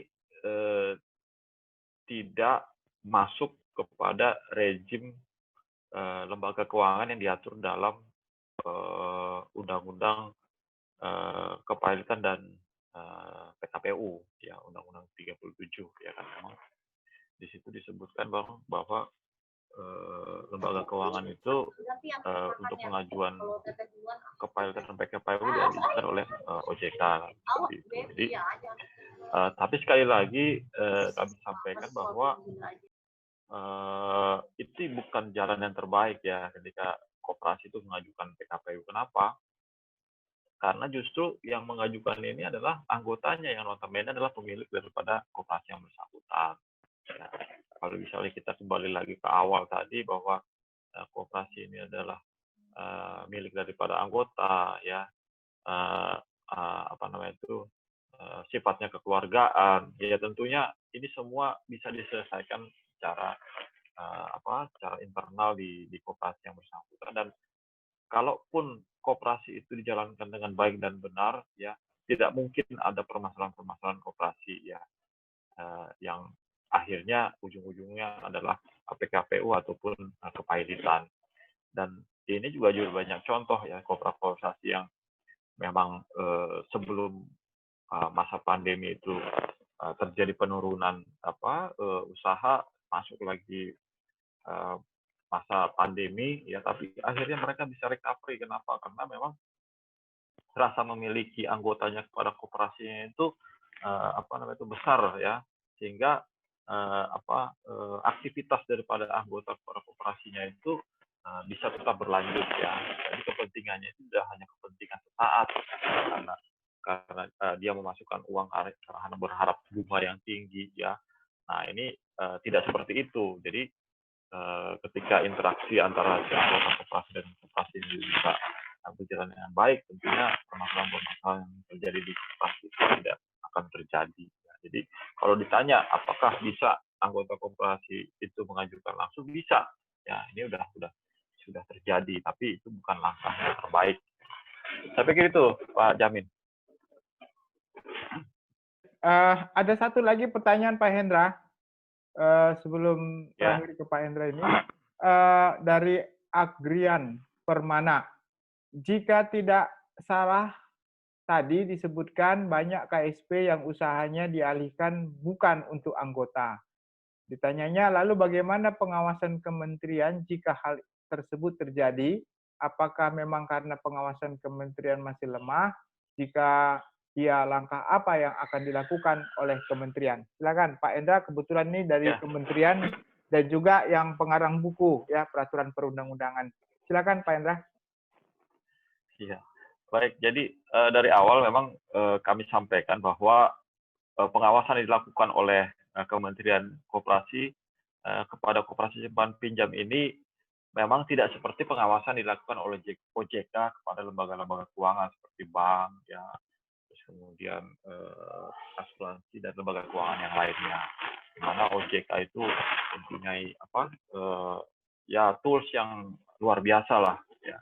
Nah, ketika kita bicara koperasi memang pengawasan itu masih di kementerian ya, di kementerian kita ya, kita ada namanya deputi pengawasan, kita punya sebenarnya punya beberapa bentuk-bentuk pengawasan yang mulai dari penerapan peraturan, terus kepatuhan, terus kemudian penilaian kesehatan ya. Nah, ini kita coba akselerasi lagi ya, sehingga kita bisa mendetek koperasi-koperasi itu apakah memang dia dijalankan dengan baik dan benar. Itu pertama, Pak. Kedua, bahwa koperasi itu adalah badan usaha atau lembaga yang otonom. Artinya dia bisa mengatur dirinya sendiri, dia bisa mengawasi dirinya sendiri, dan dia bisa melaksanakan aturan dan pengawasan itu sendiri di dalam koperasinya ya. Itu kedua. Kemudian ketiga, Pak, ya, itu ada namanya rapat anggota ya. Rapat anggota itu sebagaimana diatur dalam Undang-Undang 25 itu minimal 1 kali dilakukan dalam 1 tahun ya. Nah, itu minimal, Pak. Kalau kita bicara minimal, berarti rapat anggota yang dimaksud adalah rapat anggota tahunan ya, di mana rapat anggota tahunan ini digunakan untuk pertama ya melakukan evaluasi pelaksanaan daripada pelaksanaan koperasi tahun yang sudah lewat, dan menyusun program-program atau kegiatan yang akan dilaksanakan di tahun yang berjalan. Nah, ini banyak, Pak, koperasi-koperasi yang akhirnya tidak melaksanakan namanya RAP ini, dan kita tegas ya di waktu-waktu yang belakangan ini, ketika memang ada koperasi yang tidak melakukan rapat anggota tahunan, kita akan surati mereka, kita akan memberikan peringatan ya, sehingga kita tahu sebenarnya sampai sejauh mana sih usaha-usaha yang akan dilakukan, terus kemudian sampai sejauh mana sih kelengkapan dari kelembagaan mereka, dan sampai sejauh mana sebenarnya potensi-potensi permasalahan-permasalahan yang memang akan terjadi ya ketika mereka lalai ataupun tidak melaksanakan ketentuan yang sudah ditentukan di dalam peraturan perundang-undangan. Jadi sekali lagi memang kami dari Kementerian Koperasi ya intens melakukan pengawasan, tidak hanya di koperasi yang tingkat nasional, di mana itu menjadi kewenangan kami, karena sesuai dengan Undang-Undang 23 tahun 2014 tentang pemerintahan daerah ya, pengawasan terhadap koperasi itu dilakukan berjenjang sesuai dengan kewenangan ya. Kalau dia koperasi yang memang wilayah keanggotanya di nasional ya, itu menjadi kewenangan kementerian. Kalau wilayah keanggotaannya adalah tingkat kabupaten kota di provinsi ya, kalau misalnya koperasinya wilayah keanggotaannya di tingkat kabupaten, itu menjadi kewenangan dinas kabupaten kota. Nah, ini kita akan sinergikan ya, sehingga masalah-masalah koperasi yang terjadi pada saat ini itu bisa kita minimalisir permasalahan-permasalahan. Jadi sementara itu, Pak Jamil. Oke, baik Bapak Ibu sekalian, mengingat waktu juga dan kelihatannya pertanyaannya juga sudah dijawab keseluruhannya. Saya kira untuk web talk hari ini saya cukupkan sampai di sini. Atas nama panitia Jadkolo Firm, saya mengucapkan terima kasih sebesar-besarnya buat Dr. Ramlan Ginting, Dr. Roni Bako, dan Pak Hendra Saragi SHMH atas waktu dan kesempatan yang diberikan. Kiranya apa yang sudah disampaikan tadi memberikan pencerahan lah kepada kita untuk lebih waspada terhadap segala hal yang terkait dengan penyimpanan uang baik di bank, di asuransi maupun di koperasi, dan lebih bijak dalam menggunakan dana yang kita miliki. Selanjutnya saya serahkan kepada host yang membawa acara ini. Silakan Ibu Riris. Ya baik, terima kasih Pak Jamin sudah memandu diskusi kita menjadi diskusi yang sangat bermanfaat. Terima kasih juga kami ucapkan buat Bapak Dr. Ramlan Ginting. Terima kasih atas waktunya, Pak. Terima kasih buat Pak Dr. Roni Bako dan Pak Hendra Saragih. Buat rekan-rekan semuanya, kami minta untuk tidak langsung live meeting dulu, karena sebelum meeting ini kita akhiri, saya minta kepada seluruh audiens untuk mengaktifkan kameranya, karena kita akan melakukan sesi foto bersama. Bisa diaktifkan, teman-teman, kameranya?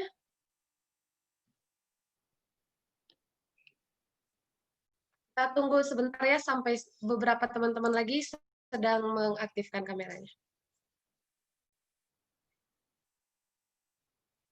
Baik, satu, dua, tiga. Oke, baik. Terima kasih rekan-rekan semuanya untuk bisa dicek di room chat-nya bahwa saya sudah mengirimkan link untuk kepentingan pengiriman sertifikat dan pengiriman materi yang dipaparkan oleh narasumber kita tadi. Saya himbau kembali untuk memastikan nama, gelar, dan alamat email dicantumkan dengan benar, supaya nantinya materi serta sertifikat bisa dikirimkan dengan cepat ke rekan-rekan sekalian. Akan kami kirimkan paling lama di H+3 setelah acara ini. Bisa di-submit di link yang sudah saya kirimkan di room chat-nya. Baik, sekian untuk diskusi kita pada hari ini, Web Talk Series by Jadko Law Firm. Saya Riris Monika Sari Simarmata SH, Associate di Jad & Law Firm, sebagai MC dalam acara ini.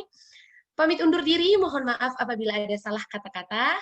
Dan jangan lupa untuk tunggu Web Talk Series kami yang selanjutnya, dan sampai bertemu di kesempatan selanjutnya. Semoga tetap sehat selalu. Terima kasih. Terima kasih semuanya. Terima kasih Pak Ramlan, Pak Roni Bako, Pak Jamin Terima Ginting, kasih Pak Jamin Ginting, Pak ya, Ramlan. Botoku Riris Monika. Terima kasih. Iya, Pak Hendra. Ya, terima kasih. Izin live ya. Iya, Pak. Izin live ya. Oke.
Ini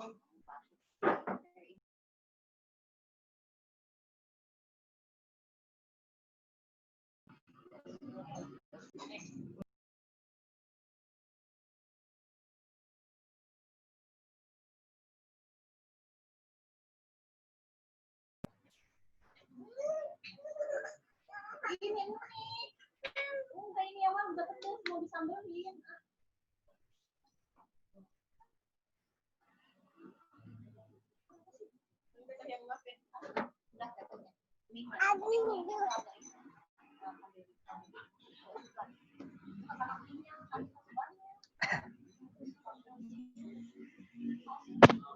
Berarti udah ini.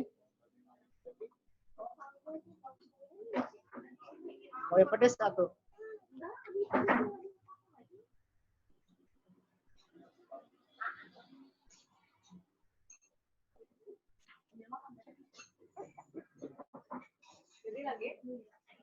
Enggak, udah. Bengong aja. Maksudnya apa itu?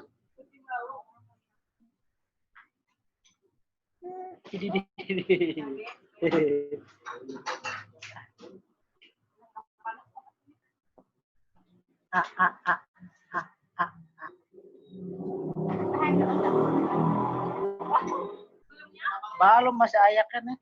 Sudah mau masih kena mau dia.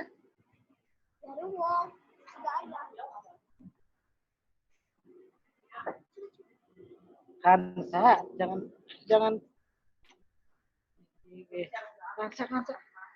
Habisin pokoknya ini.